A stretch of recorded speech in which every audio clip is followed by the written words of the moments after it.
기록된 바 내가 믿었으므로 말하였다 한 것 같이 우리가 같은 믿음의 마음을 가졌으니 우리도 믿었으므로 또한 말하노라. 주 예수를 다시 살리시니까 예수와 함께 우리도 다시 살리시 너희와 함께 그 앞에 서게 하실 줄 알아라. 이는 모든 것이 너희를 위함이니 많은 사람의 감사로 말미암아 은혜가 더하여 넘쳐서 하나님께 영광을 돌리게 하려 합니다.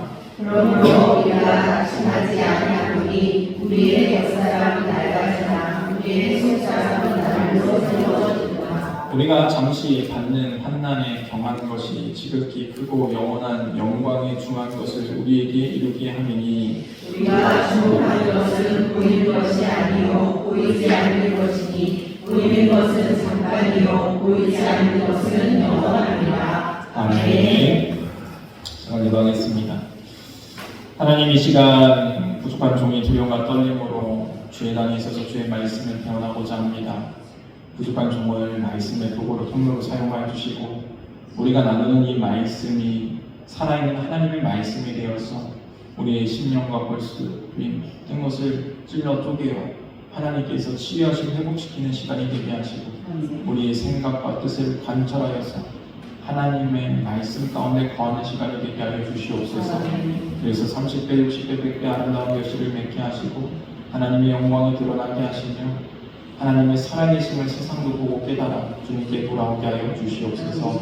이 시간 악한 예수 그리스도로 떠나가게 하시고 오직 거룩한 성령님께서 우리를 붙잡고 인도하여 주옵소서. 모든 건 예수님의 이름으로 간절히 기도사옵나이다. 아멘. 나라에 하겠습니다. 같은 믿음의 사람이 됩시다. 이 시간에는 같은 믿음의 사람이 됩시다라는 말씀을 준비해가지고 오늘을 나누고자 합니다. 우리가 교회를 다니죠. 또 우리가 그리스도인이라고 칭함을 받습니다. 그러면 우리는 어떠한 믿음을 가지고 어떠한 신앙을 가지고 어떠한 마음으로 신앙생활을 하는 것이 옳을까요? 고린도 교회는 이 고린도라는 지역은 헬라에서 번성한 도시였고 또 항구 도시입니다. 그러다 보니까 부유했고 또 우상 숭배가 많았던 그러한 지역이 고린도 지역이에요. 근데 그 지역 가운데 교회가 세워지고 난 다음에 하나님의 놀라운 역사가 고린도 교회에 있었지만 그럼에도 불구하고 많은 유혹과 많은 어려움들이 그 교회 가운데 있었다는 거예요. 특히 아직도 세상적인 가치관을 버리지 못하여서 하나님의 말씀을 따르기보다는 이 세상의 이 방법을 따르는 그러한 사람들이 교회 안에 여럿이 있었다는 거예요. 그런 교회 가운데 있으니 교회가 이 날마다 문제가 없을 수가 없는 것이죠. 늘 부딪힘이 있고 어려움이 있고 아픔이 있는 교회가 고린도 교회였다는 거예요. 이 고린도 교회를 향하여서 사도 바울이 편지하게 되어지는데 이 고린도 교회에는 많은 어려움들을 알지만 이 사도 바울이 그들을 향하여서 전할 수 있는 솔루션, 치료 방법은 하나밖에 없는 것이죠. 바로 우리가 같은 믿음을 가져야 된다. 십자가의 도를 바로 알아야 된다. 예수님을 바로 믿어야 된다. 라는 것을 이야기할 수밖에 없었다는 것이죠. 그렇습니다. 우리의 신앙에 있어서 우리가 여러 가지 문제를 만나고 여러 가지 아픔을 겪고 또 여러 가지 환난을 만나지만 우리가 제시할 수 있는 하나님께서 우리에게 제시해 주시는 이 솔루션, 치료 방법은 하나밖에 없다는 거예요. 예수님을 바로 아는 것, 십자가의 도를 아는 것, 예수님을 온전하게 믿는 것, 그 온전한 신앙을 이룰 때 사실 우리의 모든 문제가 예수님으로 인하여서 이 다 해결됨을 우리가 경험하게 되어지는 것이죠. 그래서 예수 그리스도의 이름은 맞는 열쇠와 같은 것이죠. 풀리지 않을 것 같았던 그 문제들이, 그 어려움들이 이 예수님이라는 그 이름 가운데 풀려짐을 우리가 경험하게 되어진다는 것이죠. 그래서 오늘 본문을 통하여서 사도 바울은 이러한 심정을 가지고 고린도 교회에게 이야기하고 있는 거예요. 우리가 어떠한 믿음을 가져야 되느냐, 우리가 어떠한 마음이 되어야 하는가, 그것에 대해서 같은 믿음을 가져야 된다. 같은 믿음의 사람이 되어야 된다라는 것을 이야기하고 있는 것이죠. 그러므로 우리가 이 정체성을 바로 아는 것이 온전한 믿음을 갖는 거예요. 그리스도인은 올바른 정체성이 있어야 되는데 그게 바로 예수 그리스도를 통하여서 바로 세워진다는 것이죠. 우리가 정체성을 이야기할 때 이 1차 성장, 2차 성장 이런 거 얘기하잖아요. 그걸 얘기할 때 왜 얘기합니까? 2차 성장기가 되어지면은 이 자아가 정체성을 올바르게 확보하는 시기를 겪게 되어진다는 것이죠.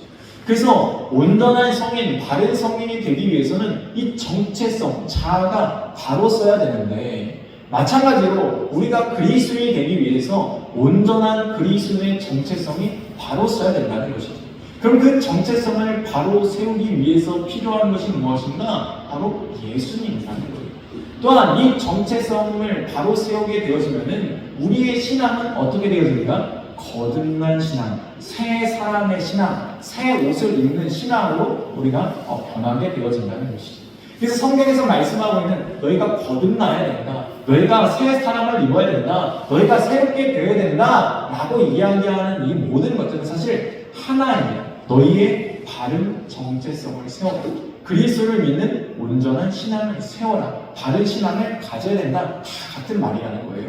그래서 사도 바울도 이 고린도 교회를 향해서 너희가 교인이라고 얘기하는데 너희의 삶의 모습을 보면 전혀 교인 같지도 않고 너희가 그리스도인이라고 얘기하는데 너희는 전혀 그리스도와 상관없는 삶을 살면서 왜 그리스도인이라고 하느냐? 너희가 정말로 그리스도인이냐? 그러면은 우리는 바른 믿음, 우리는 바른 온전한 신앙을 가져야 된다. 그 신앙은 바로 예수님을 나의 구주로 고백하는 것이다. 십자가의 도를 바로 아는 것이다 라고 말씀하고 있다는 것이다. 그래서 오늘 본문을 통해서 우리가 이것들을 더 확고하게 생각하면서 나아갔으면 좋겠습니다. 13절 말씀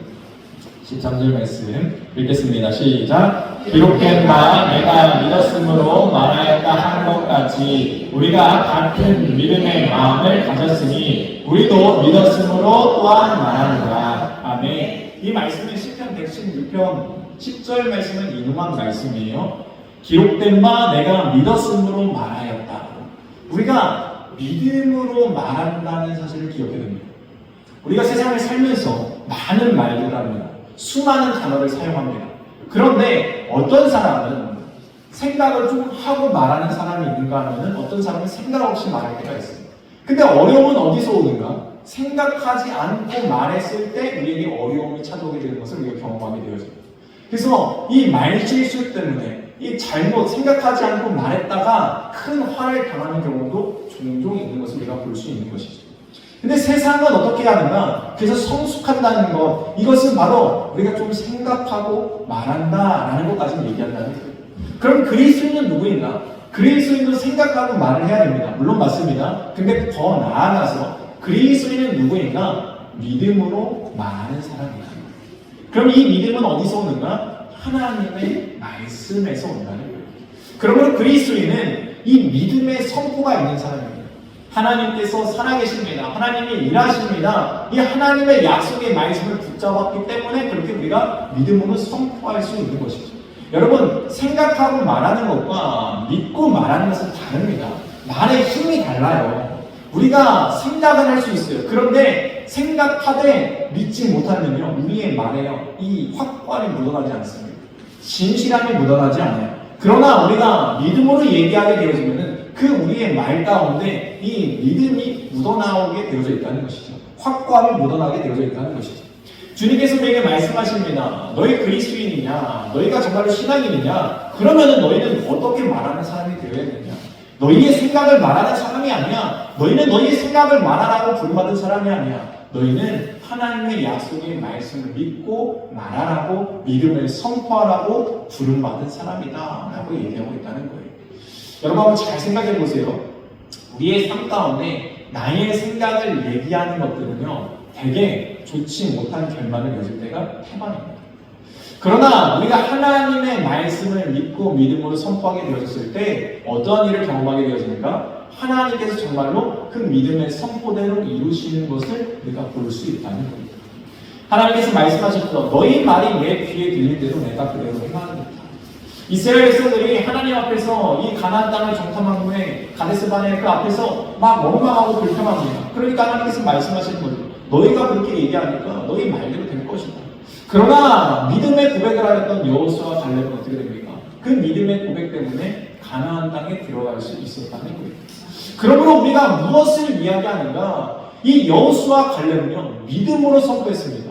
하나님께서 우리에게 그 땅을 주신다고 하지 않았느냐? 그러므로 우리가 그들을 두려워할 필요가 없다. 하나님께서 이미 그들을 우리 손에 붙이셨다. 그들은 우리의 밥이다. 올라가자. 라는 그 믿음의 고백 때문에, 믿음의 선포 때문에 그 인생 가운데 믿음의 일들이 일어나게 되었다는 거예요. 그러므로 우리가 하나님을 믿는 자녀라고 한다면 우리는 어떠한 말을 해야 되겠습니까? 우리의 생각을 기피하고 얘기하는 것, 네, 그것도 잘하는 것입니다. 그런데 더 나아가서 성숙한 신앙인이라고 한다면 하나님의 약속의 말씀을 붙잡고 선포하는 것, 이야기하는 것이 우리에게 필요하다는 것이죠. 이것이 바로 우리가 가져야 될 같은 믿음의 공동체, 같은 믿음의 마음이다라고 사도 바울이 이야기하고 있는 것이죠. 그래서 10편 116편 10절 말씀 한번 보도록 하겠습니다. 사도 바울이 인용한 말씀 한번 읽겠습니다. 시작. 내가 크게 고통을 당하였다고 말할 때에도 나는 믿었도다. 그렇습니다. 그냥 믿은 게 아니라, 그냥 믿음을 선포한 게 아니라 내가 큰 어려움 가운데, 고통 가운데 있을 때에도 나는 믿음으로 말했다 라고 얘기하고 있다는 거예요.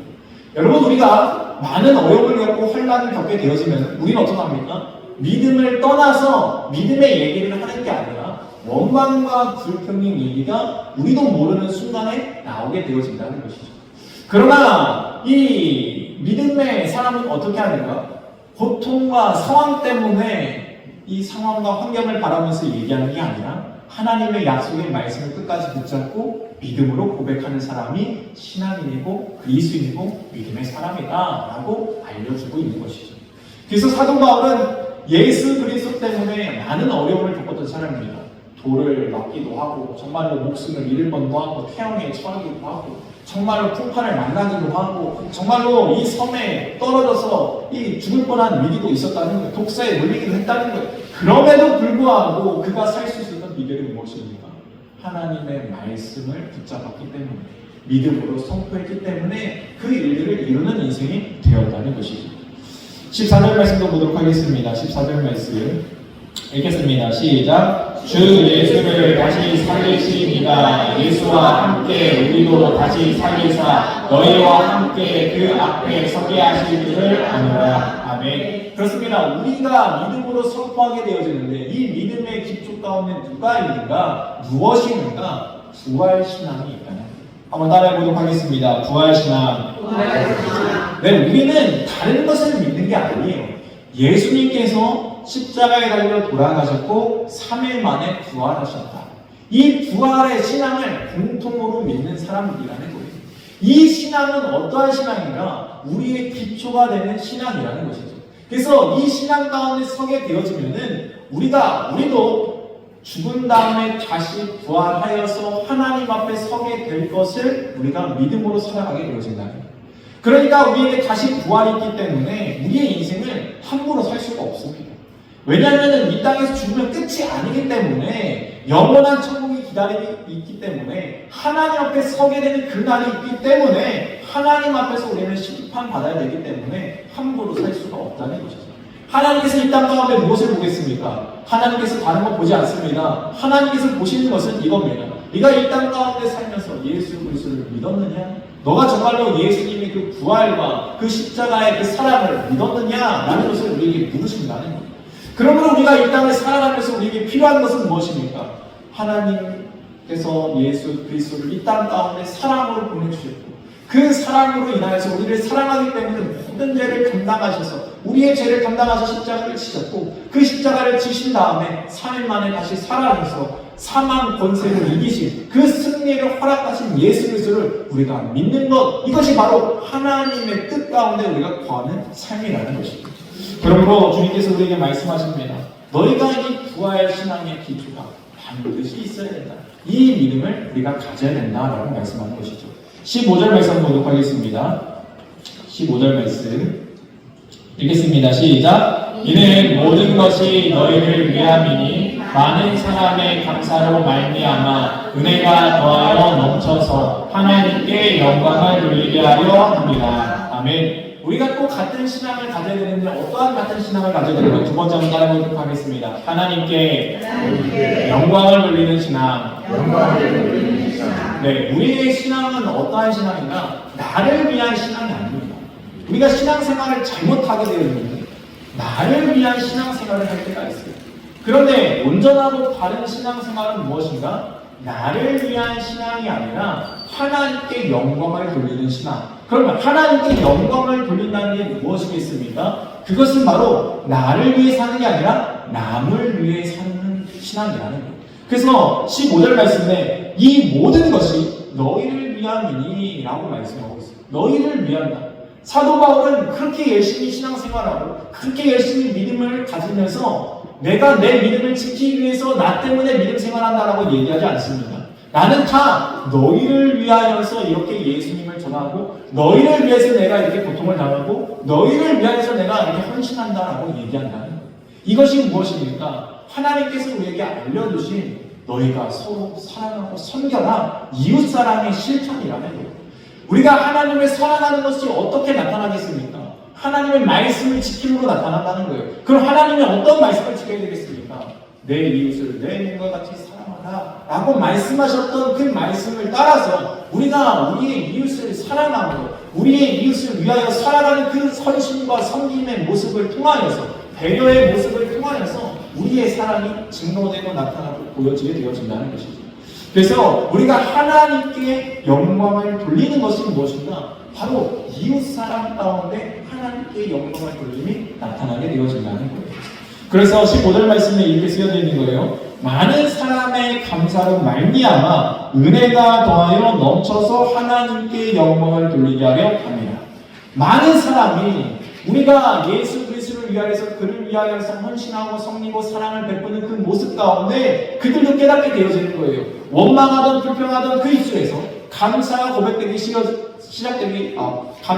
시작하게 되어지고 그리고 그들의 삶 가운데 하나님을 알게 되어지고 하나님의 은혜를 고백하게 되어진다는 거예요. 그래서 믿지 않던 자들이 하나님 앞에 나오게 되어지고 결국에는 하나님께 영광을 돌리게 되어진다. 이것이 바로 주님께서 원하시는 하나님께 영광을 돌리는 신앙이라는 거예요. 그렇습니다. 우리가 왜 하나님의 일하심을 이야기할까요? 왜 하나님의 일하심을 우리가 간증할까요? 그것은 나를 드러내기 위한 것이 아니에요. 여호와의 이름을 드높이기 위해서 하나님의 살아계심을 증거하기 위해서 하나님께서 왜 나에게 이러한 일들을 행하실까요? 하나님께서 왜 이러한 문제 가운데 하나님께서 일하여 주시는 것일까요? 내가 나를 사랑하시는 하나님의 은혜도 있지만 그것을 통하여서 하나님의 영광을 드러내라고 우리에게 나타내 보여주신다는 거예요. 그러므로 우리가 어떠한 어려움을 만났을 때, 우리가 힘든 가운데 있을 때 하나님 이 문제를 통하여서 내가 정말로 하나님의 영광을 드러낼 수 있도록 주님 일하여 달라라는 간구와 기도가 반드시 있어야 된다는 거예요. 나 잘못하고 나 잘 살자고 기도하는 거 아닙니다. 하나님의 영광을 위해서 우리가 부르짖어야 된다는 것이죠. 그래서 로마서 5장 7절 8절에서 한번 보도록 하겠습니다.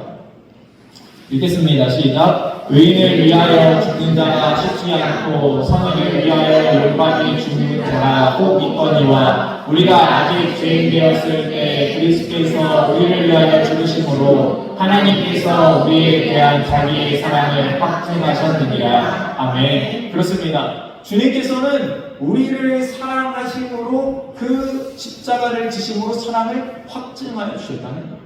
너희가 이렇게 사랑을 받는 존재이기 때문에 너희도 그 사랑을 전하는 삶을 살아가는 것이 마땅하다라는 것을 말씀하고 있는 것이죠. 주님께서 우리에게 내어주신 그 사랑은요, 정말로 한없는 사랑입니다. 우리가 아직 죄인 되었을 때 하신 사랑이라는 거예요. 우리가 우리의 자녀를 사랑하는 것도 가끔 자녀가 잘해야 사랑할 만하다라고 생각하게 되어지잖아요. 이 자녀가 말을 안 듣고 말썽을 피면요, 사랑하고 싶은 그 마음은 싹 사라질 때가 있다는 거죠. 우리 인간이 그렇습니다. 우리가 그렇게 연약한 존재. 그런데 주님께서는 어떻게 행하셨다고요? 우리가 잘못 살고 있을 때, 우리가 죄인 되었을 때 이미 사랑하여 주셨다는 거예요. 이것이 얼마나 놀랍고 크신 사랑입니까? 우리가 그 큰 사랑을 받은 자녀로서 우리도 그 사랑에 보답하며 살아가는 방법이 무엇이겠습니까? 하나님의 영광을 드러내며 살아가는 삶이라는 것이죠. 16절 말씀도 한번 보도록 하겠습니다. 오늘 본문 16절 말씀 읽겠습니다. 시작. 그러므로 우리가 낙심하지 아니하노니 우리의 겉사람은 낡아지나 우리의 속사람은 날로 새로워지도다. 아멘. 그렇습니다. 세 번째 우리가 가져야 될 공통적인 신앙은 속사람이 새로워지는 신앙입니다. 여러분, 우리가 하나님을 믿어서 거듭난다는 것은 무엇입니까? 새 사람이 된다는 것은 무엇입니까? 그것은 우리의 속사람이 바뀌는 거예요. 이 세상을 보세요. 이 세상은요, 겉모습을 추구합니다. 그래서요, 남들 앞에 어떻게 보여지냐가 너무나 중요해요. 그래서 우리가 꾸미는 이유, 우리가 좋은 차를 사는 이유, 우리가 좋은 집을 얻어야 되는 이유, 우리가 높은 곳에 올라가야 되는 이유, 다 어디에 있어요? 사람들에게 인정받기 위해서 우리가 그것들을 행하는 것을 볼 수 있다는 거예요. 그래서 사람들이 나를 어떻게 평가하고 사람들이 나를 어떻게 바라보는가에 늘 매여 살아가게 되어집니다. 그래서 우리가 이 사람들의 이 시선 가운데 매여져 있는 이 인생의 굴레 가운데 늘 뒤엉켜서 살아가는 것을 볼 수가 있죠. 그런데 주님께서 뭐라고 말씀하십니까? 주님께서는 나는 사람과 같이 겉모습을 보는 자가 아니라 중심을 본다라고 말씀하고 있는 거예요. 주님은 외모를 보시는 분이 아닙니다. 우리의 중심을 보신다, 우리의 속사람을 보신다라고 말씀하셨다는 거예요. 그러므로 중심을 보시는 하나님께서는 내가 어떠한 마음으로 어떠한 삶으로 살아가고 있는가를 보신다는 것이죠. 여러분, 우리가 늘 새로워지길 소망하지 않습니까? 정말로 나도 이 속사람이 변해서 내가 온전하게 예수님을 믿고 정말로 나도 참 기쁨 가운데 신앙생활 하기를 원하는 마음이 우리 가운데 있다는 거예요. 그런데 왜 우리는 여전히 그러지 못하고 살아갈까? 그것은 사실 변화는 원하지만 변하지 않는 나의 삶을 바라볼 때 당연히 변할 수 없는 거예요. 여러분, 우리가 정말로 내가 믿음 생활 제대로 하고 싶습니다. 내가 하나님 정말로 만나고 싶어요. 하나님 살아계신 날 경험해보고 싶어요. 그런데 나의 인생은 여전히 변하지 않고 이 세상의 굴레 가운데 여전히 똑같이 살아간다라고 한다면 과연 어떻게 우리가 변화를 맞이할 수 있겠습니까? 조금이라도 변화를 원한다면 조금이라도 달라져야 되는 거 아니겠습니까? 세상도 한번 생각해 보세요. 세상도 이 인생의 변화를 위해서 조금 더 일찍 일어나려고 하고 조금 덜 자려고 하고 조금 더 일하려고 하는 변화를 추구하면서 살아간다는 거예요. 그 조금의 변화 때문에 그 인생이 변화되는 것을 바라보게 되어지는데 우리가 영적인 변화를 원하면서 하나님의 살아계심을 바라면서 우리가 하나님 앞에 예배하는 모습, 기도하는 모습, 말씀 읽는 모습, 하나님과 가까워지려는 모습은 하나도 없으면서 내가 하나님 앞에 온전한 신앙이 되기 원합니다 라고 얘기한다라고 한다면 과연 변할 수 있겠냐는 거예요. 그러므로 우리가 정말로 새 사람이 되기를 원한다라고 한다면 하나님 앞에 나아가는 모습이 반드시 필요하다는 거예요. 그러므로 그것이 어떠한 것이 되었던 하나님 앞에 나아가고 하나님 앞에 서기 위한 그 모습 가운데 우리의 놀라운 변화가 일어나게 되어진다는 것이죠.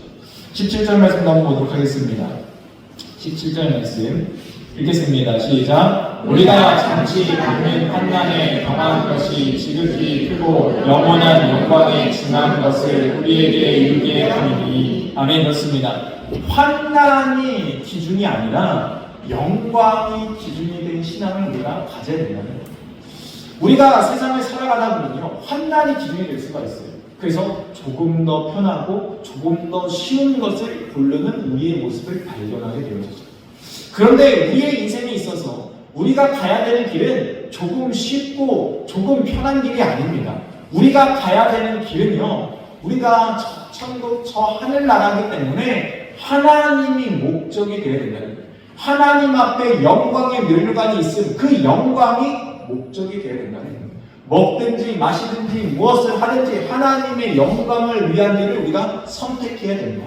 이것이 바로 신앙의 기준이 되어야 된다. 이것이 우리가 가져야 되는 공통된 믿음이다 라고 사도 바울은 알려주고 있는 것이죠. 여러분, 고린도 교회에 많은 성도들이 많은 어려움을 겪었습니다. 그런데 그 많은 어려움들이 어디서 왔을까요? 올바르지 못한 기준에서 오는 거예요. 세상의 기준을 따라서 살아가는 그들의 모습 때문에 오는 거예요. 그렇기 때문에 이 사도 바울은 알려주고 있는 거예요. 우리가 그 잠시 잠깐 받는 그 환난, 그 경화가 작다는 것이죠. 그 환난은 잠시 잠깐이다. 그러나 우리에게 영원한 면류관이 있지 않느냐. 그 영원한 것을 위하여서 그 더 중요하고 더 귀중한 것을 위해서 우리가 그것을 선택해야 되는 거 아니겠느냐라고 이야기하고 있다는 거예요.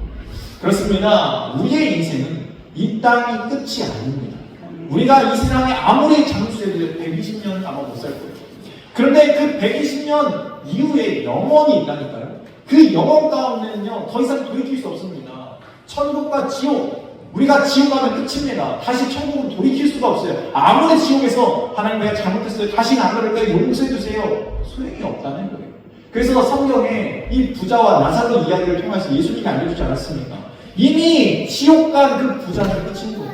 그래서 너무나 힘들고 너무나 괴로워서 더 이상 방법이 없으니까 이야기합니다. 하나님, 차라리 지금 내 밑에 있는 이 땅, 이 지금 지옥 오지 않은 내 형제들에게 좀 이 나사로를 보내서라도 다시 이 땅에 오지 않게 도와주세요. 이 지옥에 오지 않게 도와주세요 라고 얘기하지 않습니까? 그때 주님께서 뭐라고 말씀합니까? 이미 이 땅의 선지자들을 통하여서, 이 땅에 있는 자들을 통해서 이미 복음을 전하게 했다. 그 복음을 듣지 않고 돌이키지 않으면 기회가 없는 거야 라고 이야기해 주지 않습니다. 그렇습니다. 우리가 영원한 것을 원한다라고 하는, 영원한 것을 바라본다고 한다면은 이 땅 가운데 겪는 환난은 중요하지 않습니다. 왜냐하면 그 환난을 이후에 영원한 천국이, 영원한 영광이 우리를 기다리고 있기 때문에. 그러므로 우리의 기준이 무엇이 되어야 되는가? 바로 하나님의 영광이 기준이 되어야 된다는 것입니다. 마지막 다섯 번째 한번 따라해보도록 하겠습니다. 보이는 것이 아니라 보이지 않는 것이 기준입니다. 보이지 않는 것이 기준입니다. 네, 18절 말씀 읽겠습니다. 시작. 우리가 주목하는 것은 보이는 것이 아니요 보이지 않는 것이니 보이는 것은 잠깐이요 보이지 않는 것은 영원하니라. 아멘. 그렇습니다. 우리가 믿음이라는 것을 어떻게 보여줄 수 있겠습니까? 우리가 어떻게 이 신앙을 보여줄 수 있겠습니까? 우리가 믿는 하나님을 어떻게 보여줄 수 있겠습니까? 우리가 바라보는 그 천국을 어떻게 보여줄 수 있겠습니까? 그러나 우리가 보이지 않아도 보이지 않는 그것들을 향하여서 나아가는 이유는 무엇입니까? 이 보이지 않는 것이 얼마나 귀하고 소중한지 알기 때문에 우리가 나아가는 것 아니겠습니까? 그렇습니다. 사도 바울은 얘기합니다. 너희가 지금 보이지 않는다고 해서 그 보이지 않는 것을 포기하고 보이는 것에 매달려 사는 인생은 너무나 안타까운 인생입니다. 너무나 정말로 안타까워서 너희가 정말로 하나님 앞에 서지 못하는 인생이 될 수 있다. 그러니까 너희에게 바라는 것은 보이지 않는 것에 추남을 좀 바라라. 우리가 바라는 것은 우리가 보이지 않는 것을 바라는 것이다. 지금 보지 못하는 것을 바라는 것이다. 보고 믿는 것은 믿는 게 아니다. 보아서 믿는 것은 이미 늦었다. 우리가 하나님 앞에 설 때 하나님이 그때서 보여서 하나님 정말로 되셨네요. 내가 이제 하나님 믿을게요. 늦었다는 거예요. 이미 심판이 그 앞에 있는 거예요. 지옥을 겪어보고 나서 정말 지옥이 있었네요. 하나님 내가 이제는 하나님 온전하게 믿을게요. 천국 갈게요. 늦었다는 거예요.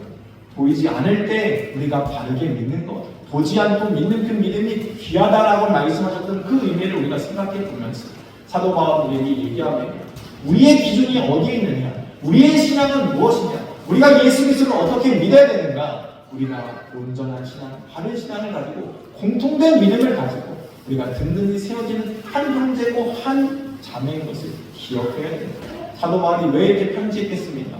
고린도 교회는 참 문제가 많았던 교회입니다. 문제가 많으니까 너희 내가 더 이상 안 되겠다 포기하라 했습니다. 그렇지 않다는 거예요. 문제가 많지만 어려움이 있지만 그래도 우리가 바른 신앙 가운데, 온전한 신앙 가운데 하나 되자라고 오늘도 이야기하고 있다. 이 이야기가 하나님께서 우리에게 주시는 메시지인 것을 기억하겠습니다. 이 메시지를 붙잡고 우리가 바른 신앙을 가지고 하나님의 신앙을 가지고 하나님께 영광을 올려드리는 저와 여러분 되기를 주님의 이름으로 축원드립니다.